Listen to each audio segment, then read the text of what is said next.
Okay, and we are live. Hello, everyone. Thank you for being here for Kevin's talk. Kevin of the History of English podcast.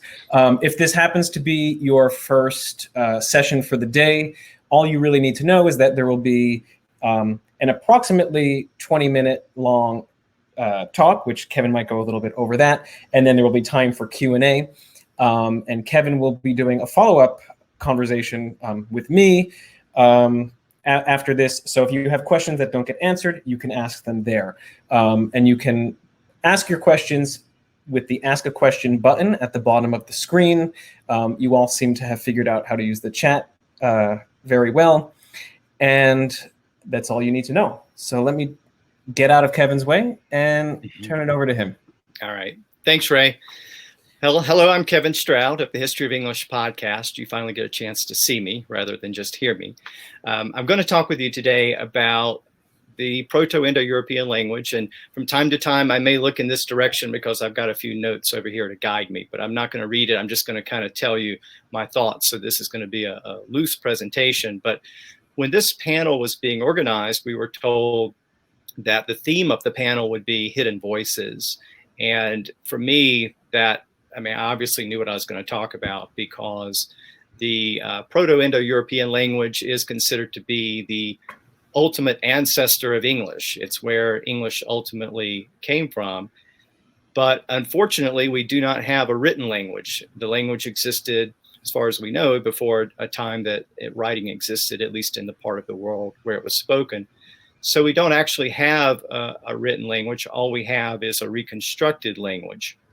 And that's really going to be the main part of what I want to talk with you about today, is how accurate the reconstruction is. When we talk about Proto-Indo-European, are we just talking about something that a bunch of academics and scholars made up, or are we actually talking about the language of some people or group of people that lived in the distant past? As Ray mentioned, technically this is a 40-minute presentation with 20 minutes allotted to my part and then 20 minutes for questions. I'm probably going to go a little long, so if you don't get a chance to ask a question or I don't get a chance to answer it, just save it for the next part where Ray and I are going to have a looser conversation about the Indo-Europeans. Now, let's talk about the Indo-Europeans. Obviously, it's very important to the history of English. It's where I began the podcast because English is borrowed so heavily from Greek and from Latin and other languages that are also the European languages. And so for me, it was very important to begin the story there. And also because it's one of those stories that frankly isn't told very much. And a lot of people don't know very much about the Indo-Europeans. The discovery of the original Indo-European language really took place in the 1700s as scholars. Really, it began when they started to encounter Sanskrit, because there were certainly similarities noticed between European languages, but they're in close proximity, so that was easy to account for, maybe through borrowing or whatever. But once European scholars discovered Sanskrit in northern India and realized that there were tremendous similarities between that language and European languages, you couldn't really explain it away through borrowing. There had to be something else at work. And ultimately, it was decided that there was a common ancestral language. Now, a lot of other presenters have fancy PowerPoint presentations. I don't. I do it the old-fashioned way. So what we have here is just an illustration of a few examples of words in Sanskrit, Greek, Latin, and English. And the first column there, and the one in the middle, are the words for mother. Sanskrit had matar, Greek had mater, Latin had mater, English has mother. And then beside that, you see the word. Kevin, the paper is drooping. Oh, sorry. That's right. I also have another one back here, so you're seeing that too. We'll get to that one. Pitar, pater, and father. Those were the words for father in Sanskrit, Greek, Latin, and English. And the point there, I just wanted you to see that, because as scholars were coming through this, pouring through these old Sanskrit documents, they were seeing these similarities and realized there's something going on here. It wasn't just a few random words like that. It was a lot of words, not just family relationships, but also words for numbers, words for body parts, common plants and animals, action words, verbs were very similar. So there was a realization that there must have been some ancient language which all of these modern languages had in common. Now, that brings me to my other printout, and that was accounting for this problem here of the F in English. Everything else looks very similar. Why in the world does English have an F down here? And it wasn't just limited to English. Other words in the Germanic language family had that same F sound, or at least a similar sound. And so there was a realization that something went on to cause that change. And here's my other little printout showing you some examples. Over here, we have words in English and their Greek or Latin equivalent. As you'll see, they all begin with a P sound. So we have, father, Latin word pater gives us paternal. Foot, we have the Latin word ped, gives us pedestrian. The English word fish, Latin had piscus with Pisces. You see the similarities there. One of my favorite examples is English word fire and pyre, as in a funeral pyre. It's the exact same word except for that first sound change. And then down here we have the word flat. That's actually an Old Norse word that the Vikings gave us. English borrowed it from Greek, and it gave us the Greek had the word as platus, which gives us the word plateau. So flat and plateau, you can see the similarities. And that word was important because it's a Norse word. And so it wasn't just limited to English. Norse had these same F sounds where the other languages had a P sound. And obviously what happened is scholars figured out there was a sound change within the Germanic language family.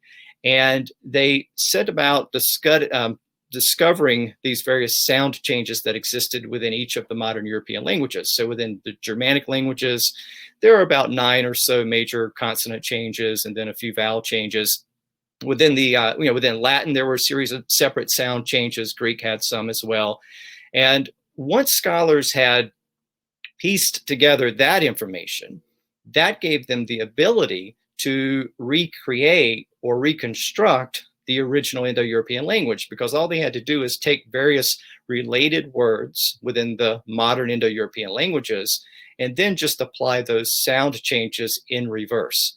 So you take an early Germanic word, you apply the Germanic sound changes in reverse, you get an original word.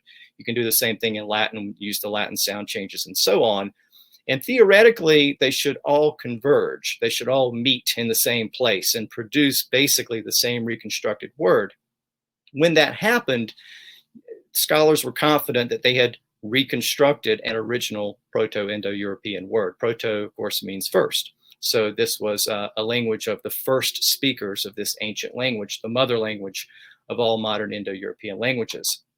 So through that process, they were able to recreate the language. So they then had to figure out where and when it was spoken. So in that case, that's still a matter of debate, but they looked at the vocabulary itself. They looked at words related to plants, animals, geographical features. They looked at cultural items and technologies, and then they cross-checked that against the archaeological record to determine where and when this language was spoken. And what they concluded, and again, this is a matter of some debate, but in the past few decades, the emerging consensus is that it was spoken north of the Black Sea and the Caspian Sea in the Eurasian steppe region. So that's basically the region of modern day Russia and Ukraine. So that gives you some idea.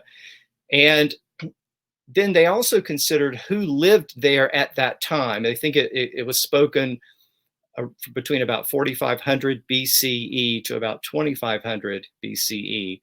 And it just so happens that within that time frame, there was a specific tribe of people who lived in that region who were nomadic herders called the Yamnaya people. And today, most scholars tend to agree or strongly believe that the Yamnaya were the first Indo-Europeans.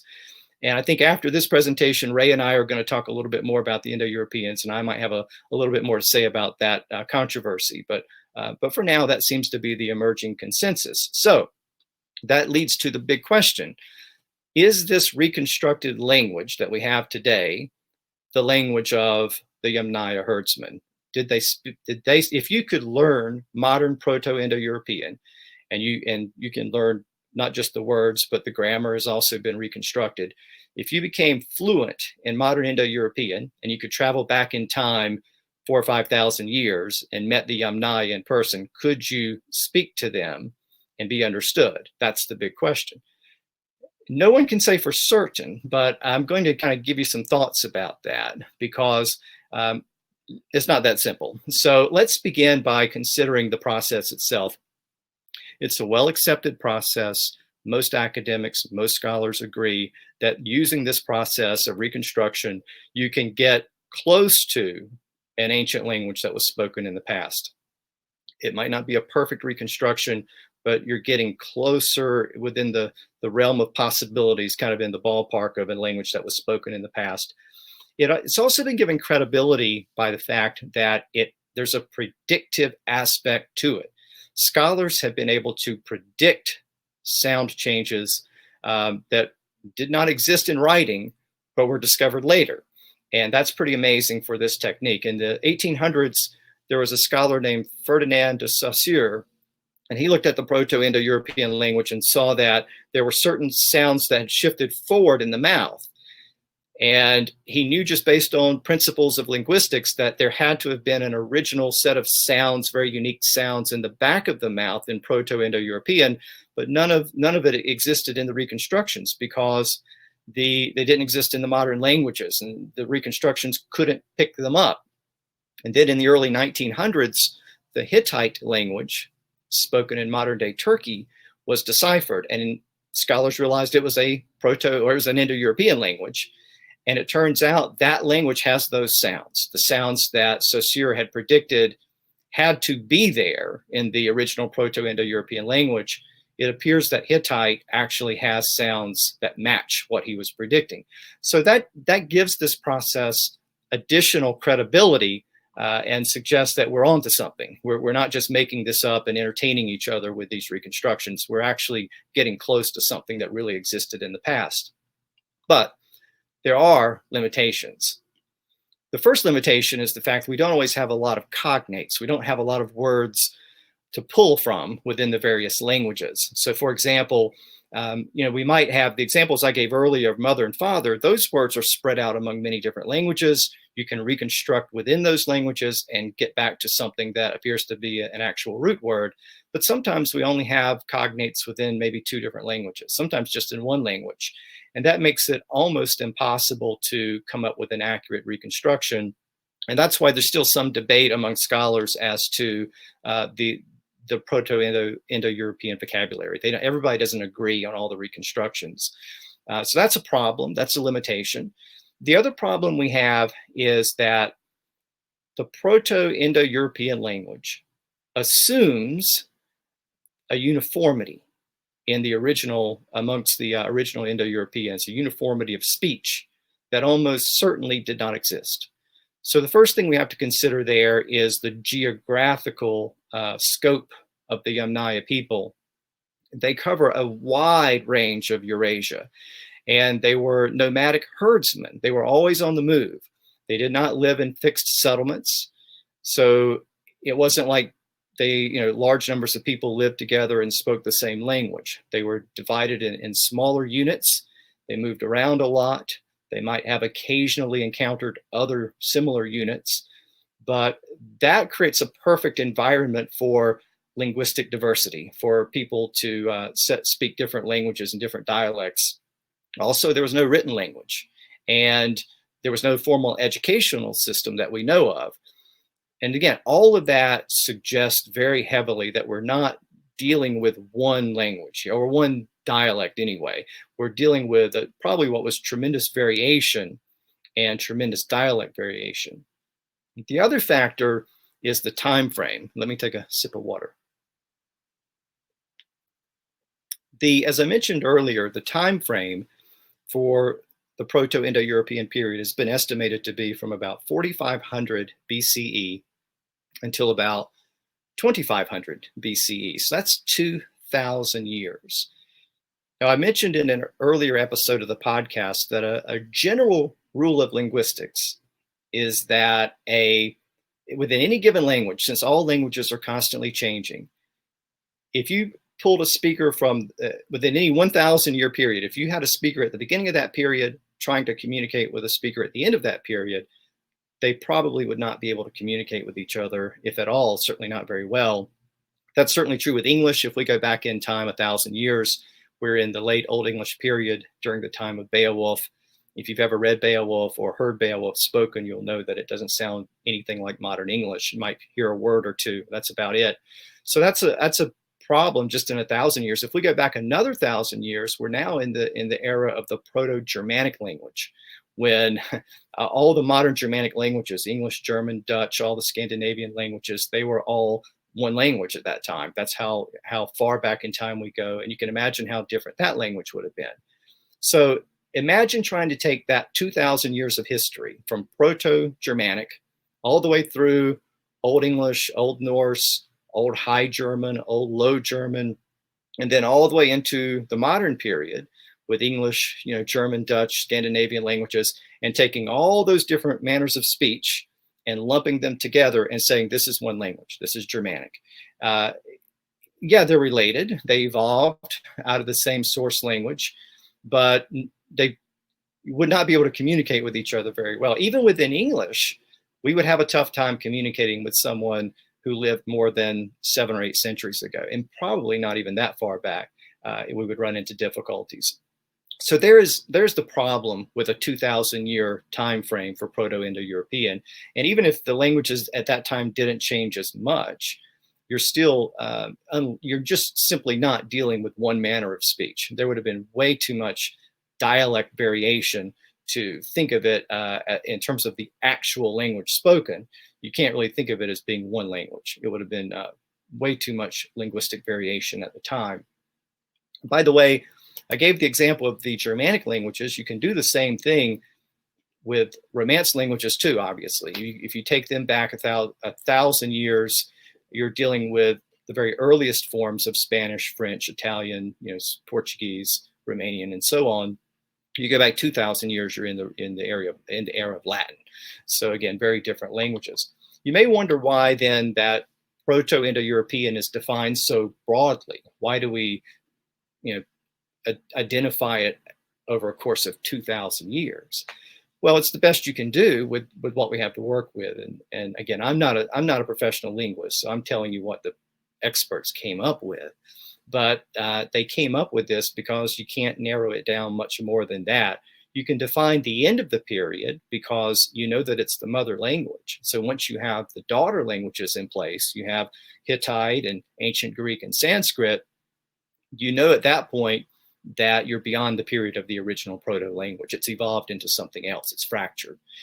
So that gives you an endpoint. That's around 2500 BC, because those other languages are in place by around 1500 to 2000 BC, BCE. As far as the beginning of the Proto-Indo-European period, the reconstructed vocabulary has words for wheeled wagons. Well, there's no evidence of wheeled wagons before about 4000 BCE. And it also has languages related to woven wool. And the thing about that is sheep were domesticated earlier than that, maybe 6,000, 7,000 BCE, but their hair was short originally. And it took a while for the hair to become long enough for humans to actually be able to weave it into textiles. And there's no evidence of woven textiles or the hair being long enough in Europe to make woven textiles until about 4000 BCE. So around the same time that wheeled wagons appeared. So that gives you kind of the beginning point of the Proto-Indo-European period. And that's about so far the best that scholars have been able to do in terms of narrowing that time frame. And I should note that I sometimes get a question from listeners about the beginning of that period. They say, well, why does having a word for wheeled wagons or woven wool, why does that define the beginning of Proto-Indo-European? Weren't people speaking Proto-Indo-European before they discovered wheeled wagons and before the sheep were capable of being sheared? And the answer is yes, but Proto-Indo-European is an academic reconstruction. So we define it by reference to the words in that vocabulary. Obviously, it was a continuum. There was some language spoken prior to then. And so we're kind of artificially marking off the date here. Whatever was spoken before wheeled wagons and woven wool, we can call it pre-Proto-Indo-European, but it doesn't fit within the definition. So Proto-Indo-European is merely an arbitrary definition trying to narrow the range of possibilities and designate a beginning and ending date based on the vocabulary of the words.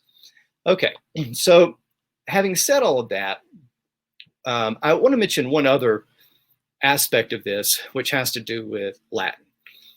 In the last century, scholars took the modern Romance languages, French and Spanish and Portuguese and Italian and so on, and they tried to reconstruct those languages and back to their source language. And you may say, well, their source language was Latin. So when you reconstruct what was called Proto-Romance, that should be Latin, right? Well, it wasn't. It was close to Latin, but it wasn't Latin. And there were some basic differences.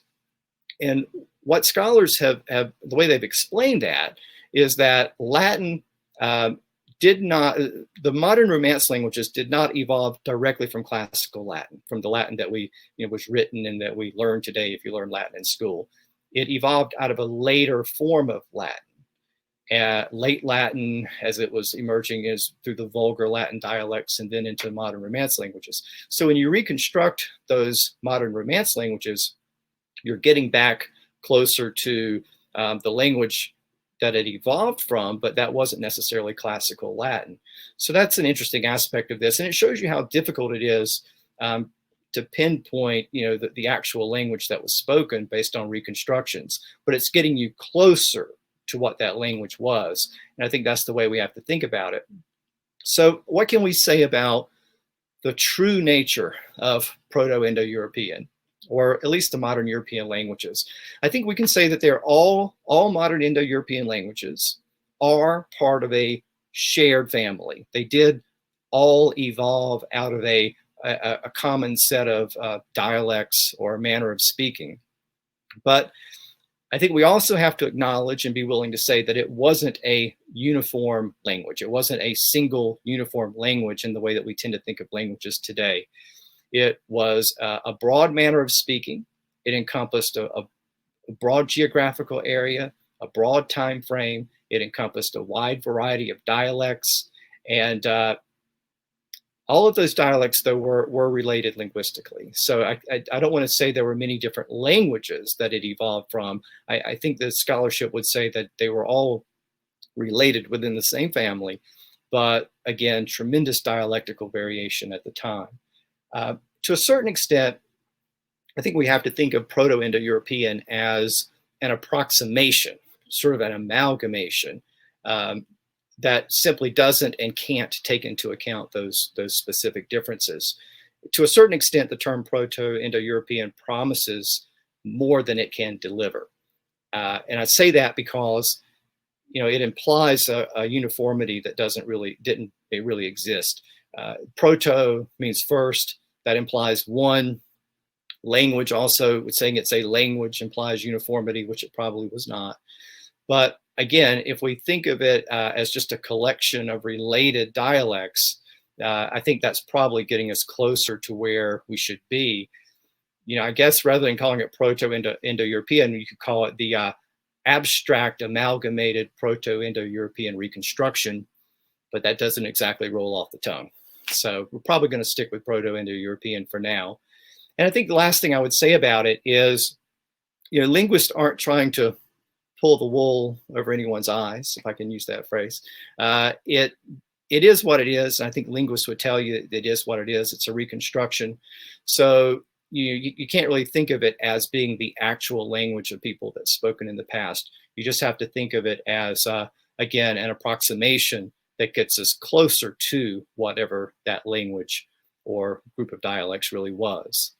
So with that, Ray, I think I'm done if there are questions. Okay, fantastic. So right now our top question is from Mark Sundaram of the Endless Knot podcast. Hello, Mark. He asks, do you ever get people sending in comments to you denying Proto-Indo-European we get a surprising number of those? Sometimes. In fact, I'm very fortunate. I don't get a lot of really negative reviews for the podcast, but I did get a negative review a few months back. I don't remember the details. It's on Amazon. You can go, it's on Apple Podcasts. You can go look at it. But basically, the heading of the review was PIE, Proto-Indo-European, was never a single language. That was the opening clause. And then there was a long extended criticism of that. I think that commenter was getting at what I'm talked about here today. And so I don't think the commenter was wrong necessarily, because I think that he or she was trying to say what I'm saying today, which is it wasn't one type of speech. But yeah, occasionally you get feedback. The other thing that surprises me is we think of there being two theories as to the origin of the original Proto-Indo-European language. The theory that I presented, which I think is the emerging consensus, there's an older theory that says the origin was south of the Black Sea in Anatolia. Ray and I may touch on that a little bit in the next panel. But I do get comments sometimes from listeners in India who insist that the Proto-Indo-European language was spoken in India. And it's my understanding that there's still a body of literature there that argues that. I don't think it stands up to the linguistic evidence or the DNA evidence, which again we'll talk about in a few minutes. But I do acknowledge, and I do occasionally get feedback from people who challenge some aspects of this. Okay, the next question is from Jill Raymond. I'm guessing you weren't expecting History of English groupies. Can you talk about your transition from day job to well-known podcaster? Absolutely not. It's funny because when I started this podcast, first episode was 8 years ago. But I started preparing it a year in advance. So really been working on it for 9 years. At the time I started on it, I don't think I knew anybody who knew what a podcast was. And that's part of what attracted me to doing it. It's just this little tight-knit online community that knew what a podcast was. And I thought I would just be talking about something that interested me to a handful of people. It was strictly a hobby, spare time type thing. And over the years, it's grown and grown and grown. And it is now my primary job. A few years ago, I wouldn't say I'm completely retired from law, but my family moved. I moved away from where my main practice was.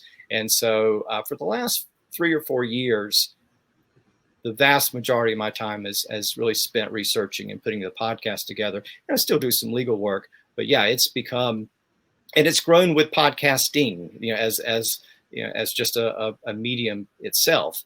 So it's not just that people discovered and like what I do, but it's the fact that there's so many more people listening to podcasts. And having been around for a while, maybe that encouraged it too. But no, the idea of having groupies is just ridiculous to me.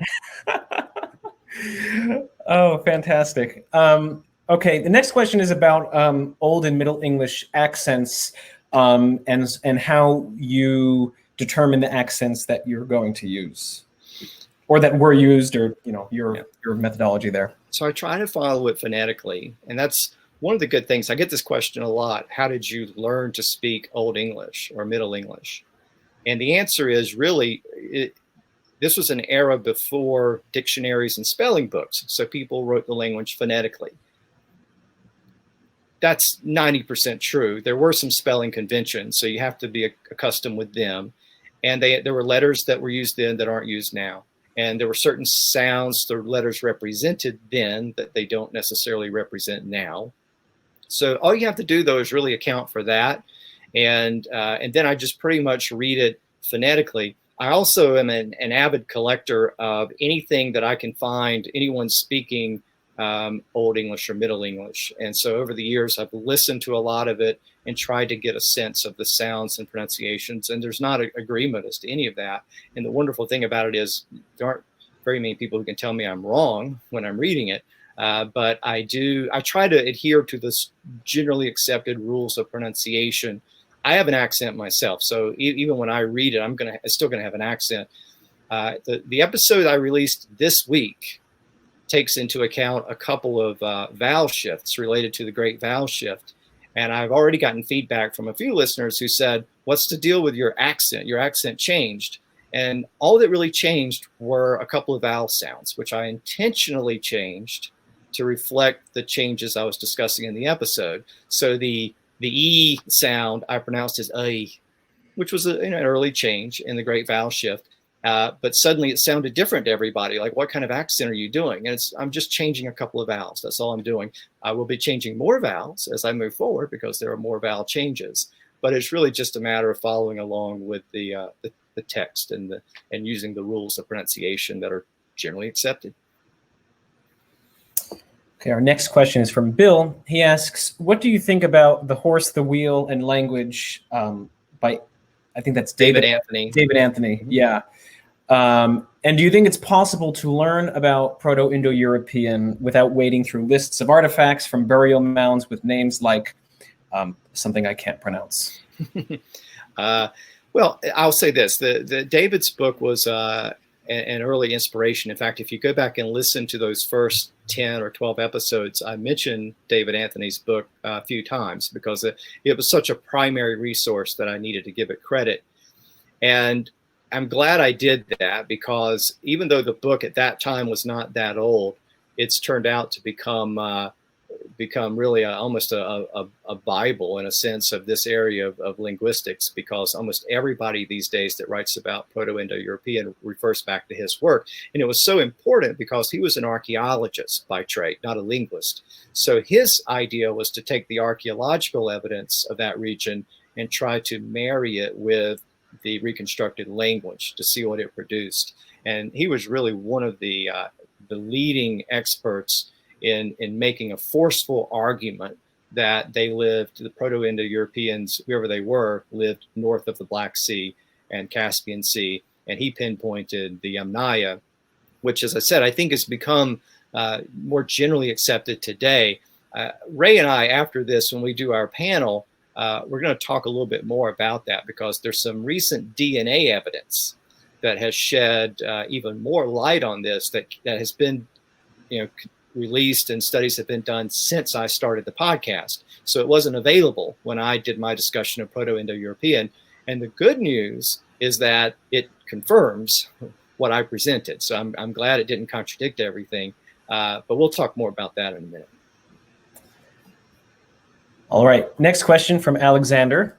Do you think our present context, globalization, mass media, widespread public education, the internet and social media, large nation states, printed works, etc., means that the rate of language change will increase or decrease? Assuming present trends continue, will our English still be around in centuries, or will it be as incomprehensible to our descendants as Old or Middle English is to us? Yeah.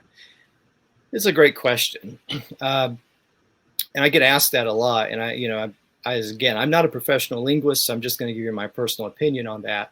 My general sense is that the rate of evolution has slowed down and will probably continue to slow down. It's not going to stop. There's no language that ever stops evolving. But I do feel like there are certain breaks that you can use to slow down the change of language. One of those breaks is, of course, a written language that everyone learns and an educational system that everyone adheres to. When you go to school and you learn, that's wrong, that's right. You don't say it that way, you say it this way. That tends to keep everyone on board and limits the changes a bit. So we've had that for a long time. Another break that can happen is mass media, where everyone is being exposed to the same, not just language, but the same dialects. And today, I live in the South, and you can hear it in my accent, and certainly members of my family have a much heavier accent than I do. And even when I'm speaking to you now, I'm modifying my accent a little bit to make it a little more standard. But a lot of accents in the South are eroding. If you go to any urban area in the South, you're not going to hear very many Southern accents. And there are a lot of reasons for that. Migration plays a factor, but a lot of it has to do with increased standardization and also the fact that, again, we're all being exposed to the same mass media. So I do think that's having an impact and is slowing the rate of change over time. Okay, our next question is, are there any similarities between Proto-Indo-European and any African languages? Great question. Not that I know of. And this gets into a much deeper question as to the ultimate origin of languages. There are a lot of linguists, in fact, maybe even most linguists. I know John McWhorter believes that all or almost all human languages spoken today evolved from one common source language that was likely spoken in Eastern Africa. And those speakers were the first people about 150,000, 200,000 years ago, give or take a few thousand years, to develop the physical ability to communicate with words.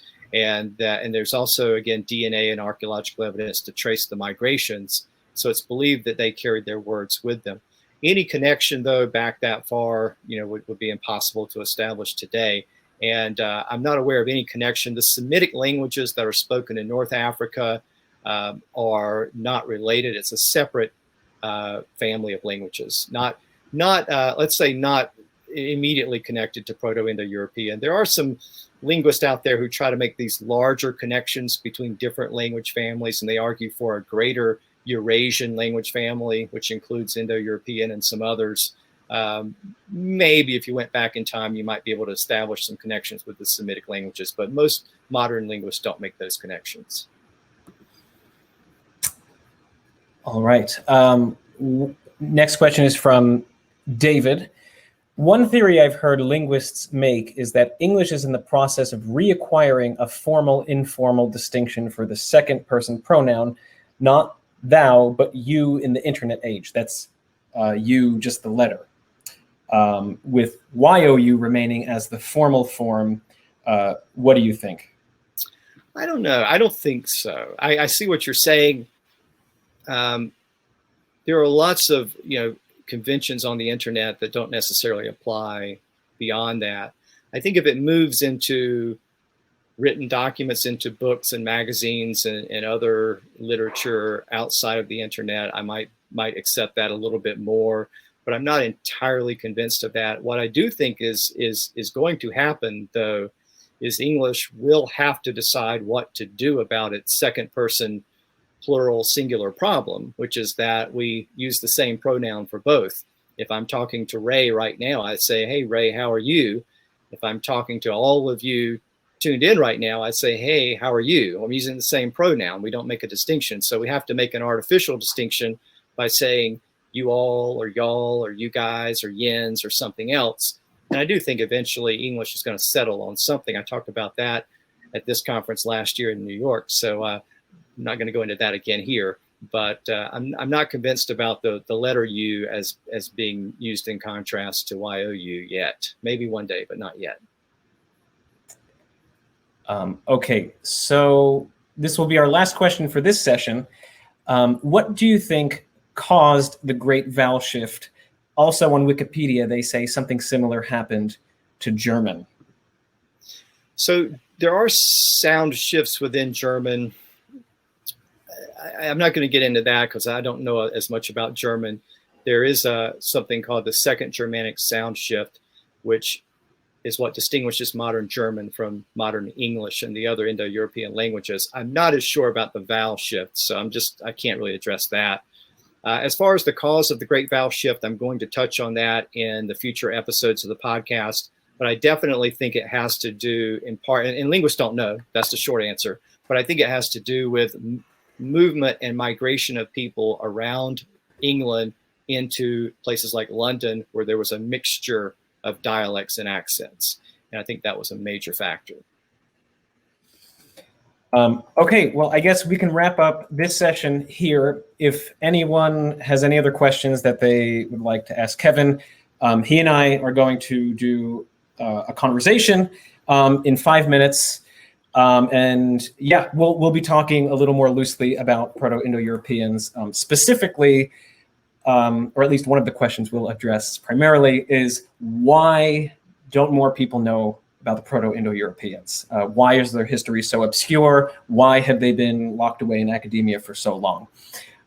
So grab a drink, use the restroom, and we'll see you in 5 minutes. Take care.